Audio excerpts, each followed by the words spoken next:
দেখুন, আওয়ামী লীগ নিষিদ্ধ করার বিষয়টা গত কয়েক মাস ধরেই আলোচনা হচ্ছে। এই বিষয়টা এর আগে আওয়ামী লীগের যে সন্ত্রাসী সংগঠন ছাত্রলীগকে নিষিদ্ধ করার ব্যাপারে আলটিমেটাম দেয়া হয়েছিল, তার প্রেক্ষিতে সরকার শেষ পর্যন্ত সেটা নিষিদ্ধ করেছে। এই নিষিদ্ধের ফলাফল নিয়ে বিতর্ক আছে। অনেকে বলেন যে নিষিদ্ধ করলে ফলাফল কি হবে, তাতে লাভ কি ক্ষতি কি, এই বিষয়গুলো নিয়ে আলোচনা হচ্ছে।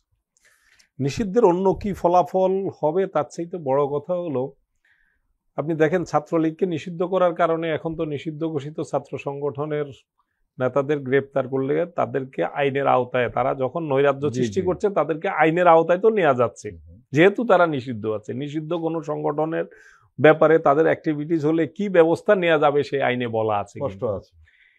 এটা থাকার কারণেই কিন্তু আপনি ছাত্রলীগের যারা নৈরাজ্য সৃষ্টি করার চেষ্টা করছে, কথিত মিছিলে, জটিকা মিছিলের মাধ্যমে বা অন্যভাবে বা অন্য কোনো অপরাধের সাথে জড়িত হচ্ছে, তখন যখনই ছাত্রলীগ হিসেবে তার পরিচয় প্রমাণ হচ্ছে, তখন কিন্তু তার বিরুদ্ধে নিষিদ্ধ সংগঠনের যে আইন, সেই আইন অনুযায়ী ব্যবস্থা নিতে পারছে। বলা হচ্ছে যে আওয়ামী লীগের মতো বিশাল একটি রাজনৈতিক দল, বড় প্রাচীন রাজনৈতিক দল, এটি নিষিদ্ধ করার মধ্য দিয়ে ফলাফল কি দাঁড়াবে, এটার ফলাফল কতটা পজিটিভ হবে নেগেটিভ হবে, আর নিষিদ্ধ না করলে আপনার কি হবে সেটার আপনি তাহলে হিসাব করেন। নিষিদ্ধ যদি না করেন তাহলে আপনি এখন থেকে যদি 4 মাসের মধ্যে 5 মাসের মধ্যে আপনি যদি একটা নির্বাচনী শিডিউল দেন, তাহলে তো তাদের নির্বাচনে অংশগ্রহণ করতে কোনো সমস্যা আছে? আরেকটা খোদ শেখ হাসিনাও কিন্তু মনোনয়নপত্র দাখিল করতে পারে। আরেকটা বিষয় কিন্তু এখানে রয়েছে, আওয়ামী লীগকে নিষিদ্ধ না করলে এই দলটি মিছিল করলে আপনি তো আইনগতভাবে সেই কথাটাই আমি বলছিলাম যে ছাত্রলীগকে নিষিদ্ধ করার ফলে তো আপনি এই ব্যবস্থাটা নিতে পারছেন। আওয়ামী লীগের বিরুদ্ধে এখন যখন আওয়ামী লীগ মিছিল করছে, জটিকায় মিছিল করছে, আপনি তারপরে হয়তো তাৎক্ষণিকভাবে প্রতিরোধ করতে পারছেন না, তারপরে সরকারের পক্ষ থেকে নির্দেশনায় আপনি গ্রেপ্তার করছেন, কিন্তু গ্রেপ্তার করে তাদেরকে কিন্তু আটকে রাখতে পারছেন। তাদেরকে কোন আইনে আপনি আটক করছেন? মিছিল করার অপরাধে তো আপনি আটক করে রাখতে পারছেন না। এখন তাদেরকে যখন বলা হচ্ছে যে তারা দেশকে অস্থিতিশীল করার, এটা তো একটা বায়বীয় অভিযোগ। এক্ষেত্রে এইটা দিয়ে আপনি প্রমাণ করে কোর্টে তাদের জামিন কিন্তু আপনি ঠেকাতে পারবেন না। তো এই বিষয়গুলো এখানে আপনাকে রাজনীতি, পৃথিবীর ইতিহাসে কোনো গণ অভ্যুত্থানের পরে পতিত কোনো ফ্যাসিস্ট রাজনীতি, পুনর্বাসনের রাজনীতি টিকিয়ে রাখার কোনো উদাহরণ পৃথিবীর কোথাও কিন্তু নাই। নাৎসি পার্টির কথা উনি বলেছেন যে পৃথিবীতে যতগুলো, শুধু নাৎসি পার্টি নয়, আপনি পৃথিবীর যেই দেশেই গণ অভ্যুত্থানের মধ্য দিয়ে সরকারের পতন হয়েছে, সেই সরকারের যে রাজনৈতিক দল, তার কোনো অ্যাক্টিভিটিসের বৈধতার কোনো সুযোগ কোথাওই কিন্তু রাখা হয়নি। এখন আপনি একদিকে এই সিদ্ধান্তহীনতায় ভুগবেন যে তাদেরকে নিষিদ্ধ করলে এই হবে, পশ্চিমারা ক্ষুব্ধ হবে, তারপরে এটা ফলাফল কি হবে এটা বলবেন, তাহলে আপনার এই গণ অভ্যুত্থানের যে এই যে এত বড় একটা রক্তদান, আত্মদান, হাজারো মানুষের আত্মদান, এখনো পর্যন্ত 30,000-এর মতো মানুষ প্রত্যক্ষ পরোক্ষভাবে ক্ষতিগ্রস্ত হয়েছে, অনেকে পঙ্গু হয়েছে, 400-র বেশি মানুষের দৃষ্টিশক্তি হারিয়েছে, তারা আর কোনো দিনই পৃথিবীর আলো কিন্তু তারা দেখতে পাবে না। এদের প্রত্যেকটি আপনি যদি একজনেরও আপনি চোখ ফিরিয়ে দিতে পারবেন, তাহলে আপনাকে এটার জন্য বলতে হবে যে আমি আওয়ামী লীগের রাজনীতি ফিরিয়ে দেওয়ার সঙ্গে সঙ্গে আমি এই লোকটির চোখ ও দৃষ্টিশক্তিও ফিরিয়ে দেব। আপনি কি জীবন ফিরিয়ে দিতে পারবেন? যে আমার মা বোনটি যিনি বলছেন এখন যে আমার মাত্র 24 বছর বয়সে বিধবা হয়ে গেছেন একজন নারী, তার জীবন, তার যে কোলের বাচ্চাটার ভবিষ্যৎ, এগুলো নিয়ে কি জবাব আছে আপনার কাছে? এখন আওয়ামী লীগ রাজনীতি দল হিসেবে এখানে যদি এক্সিস্ট করে, তাহলে আপনি তাকে নির্বাচনের বাইরে রাখবেন কিভাবে? হ্যাঁ, মিছিলে বাধা দেওয়ার আইনগত ভিত্তিটা কি হবে? এই প্রশ্নগুলোর কিন্তু নিষ্পত্তি করতে হবে। আপনি ইনকিলাব মঞ্চের কথা বলেছেন, ইনকিলাব মঞ্চ কিন্তু এটা কোনো বড় কোনো পুরনো কোনো সংগঠন না, কিন্তু এটা একেবারে নতুন একটি সংগঠন। সেই সংগঠন শহীদি সমাবেশের ঘোষণা দিল, সেই সমাবেশের আকার দেখলে আপনি বুঝতে পারবেন যে তাদের দাবির পক্ষে মানুষের সমর্থনের জায়গাটা। এ ধরনের একটি সংগঠন শাহবাগের মতো মোড়ে একটা বিশাল মঞ্চ করে একটা কর্মসূচি পালন করছে, সেখানে এত লোকের সমাবেশ করছে, কিভাবে করছে তাদের দাবির প্রতি সমর্থনের কারণে, কারণ সেখানে দাবিটা ন্যায্যতা প্রমাণ হচ্ছে।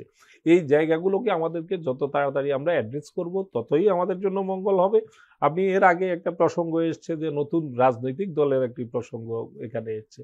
নতুন রাজনৈতিক দল নিয়ে আমার একটা লেখা আপনি পত্রিকায় হয়তো পড়লে বিস্তারিত পড়তে পারেন। আমি সংক্ষেপে যেটা বলতে চাই যে নতুন রাজনৈতিক দলের ইতিহাস বাংলাদেশে খুবই খুবই হতাশাজনক। আমরা যদি দেখি নতুন রাজনৈতিক দল, প্রত্যেকটি গণ অভ্যুত্থান বড় ধরনের পরিবর্তনের পরে রাজনৈতিক দলের সংখ্যা নির্বাচন যখন খুব কাছাকাছি রাজনৈতিক দলের সংখ্যা বাড়ে, এটার বাস্তবতা আছে। কিন্তু আপনি যখন স্বৈরাচারী এরশাদ যখন ক্ষমতাচ্যুত হলো, তার আগের নির্বাচনগুলো আগের সর্বশেষ গ্রহণযোগ্য নির্বাচন হয়েছিল 79 সালে। আর এরশাদের সময়ে 86 এবং 88 সালে দুইটা পাতানো তার নির্বাচন হয়েছিল। যদি আমরা 79-কে যদি আমরা মানদণ্ড ধরি, তাহলে স্বৈরাচারের পতনের পরে রাজনৈতিক দলের সংখ্যা দ্বিগুণ হয়ে গিয়েছিল। 72টি রাজনৈতিক দল 1991 সালের নির্বাচনে অংশগ্রহণ করে এবং 96 সালের জুন মাসের যে নির্বাচনটি হয়েছিল সেখানে 84টি রাজনৈতিক দল অংশগ্রহণ করেছিল। হ্যাঁ, তখন নিবন্ধনের প্রশ্নটি ছিল না। তো এখন রাজনৈতিক দল নিবন্ধনের যেহেতু একটা কাঠামোর জায়গায় আছে, সেক্ষেত্রে হয়তো এইসব রাজনৈতিক দলগুলো নিবন্ধনের জায়গায় গিয়ে আটকে যাবে। কিন্তু তারপরে এদের মধ্যে কিন্তু রাজনৈতিক দলের নিবন্ধন হয়েছে, যাদের কোনো ভিত্তি নাই এবং সেটার একটি দল নিয়ে তো খুবই মানে বিতর্কের জায়গা আছে যে এই দলটির নাম কখনোই শোনা যায় নাই এবং সেটা অনেকটা বিজেপির আদলে সেটার চরিত্র আমরা যেটা দেখতে পাচ্ছি, তাদের আদর্শিক জায়গাটা। তো সেই জায়গাগুলো এগুলো হচ্ছে, কি যে হচ্ছে সেটা অনেক সময় আমাদেরকে একটা দ্বন্দ্বের মধ্যে ফেলে দেয়। তো যেটা বলছিলাম যে রাজনৈতিক দল হয়েছে ঠিকই, কিন্তু আমরা যদি দেখি পুরা নির্বাচনের ইতিহাসটা দেখি, কোনো নির্বাচনেই কিন্তু এসব কোনো রাজনৈতিক দলই 1% ভোটও তাদের ভাগ্যে জুটে নাই। এই বিশ্লেষণটাই আমি করেছি এবং 1%-এর নিচে তাদের ইয়ে ছিল এবং সকল নির্বাচনেই সর্বোচ্চ 5-6টি রাজনৈতিক দল মোটামুটিভাবে 1%-এর উপরে ভোট পেয়েছে।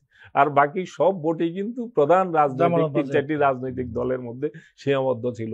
এখন রাজনৈতিক দল গঠনের যদি লক্ষ্য যদি এটা থাকে যে আমার কোনো আইডেন্টিটি নাই, আমি একটা আইডেন্টিটি ক্রাইসিসে আছি, আইডেন্টিটি দরকার, সেই জন্য করলাম। বাংলাদেশের প্রেক্ষাপটে কিন্তু এই নতুন রাজনৈতিক দলের বিশেষ করে আমরা দেখেছি যে এই সরকার একটা অবাক করার বিষয় যে MLM ব্যবসায় নানান অপকর্মের কারণে জেলে ছিলেন। তার মানে অবাক করার কাণ্ড হলো তিনি বেরিয়ে এসেই রাজনৈতিক দল করলেন।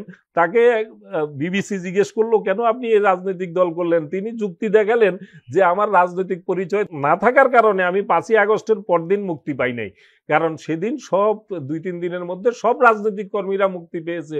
জেলার আমাকে বলেছে আপনার তো রাজনৈতিক আইডেন্টিটি নাই, এই জন্য আপনাকে ছাড়তে পারবো না। এই জন্য তিনি ভবিষ্যতে কোনো অপকর্ম করে জেলে গেলে যাতে রাজনৈতিক পরিচয়ে বের হতে পারেন, এই জন্য তার রাজনৈতিক দলের প্রয়োজন হয়েছে। এটা কতটা হাস্যকর। মানে তো এই বাস্তবতা, আমরা বাংলাদেশে এই বাস্তবতার মধ্যে আছি। আমরা ফ্যাসিস্ট শক্তিকে ফেরার প্রেক্ষাপট পটভূমি যারাই তৈরি করবে, আমি মনে করি তাহলে তাদেরকে এই 2000-এর অধিক যে প্রাণ বিসর্জন, এগুলোর জবাব তাদেরকে কিন্তু অবশ্যই দিতে হবে। এই বিষয়টা মাথায় রেখেই তাদেরকে যে কোনো ফ্যাসিস্ট শক্তিকে আশ্রয় প্রশ্রয় দেওয়ার আগে তাদেরকে এগুলোর ব্যাপারে একটা ফয়সালা করতে হবে কিন্তু।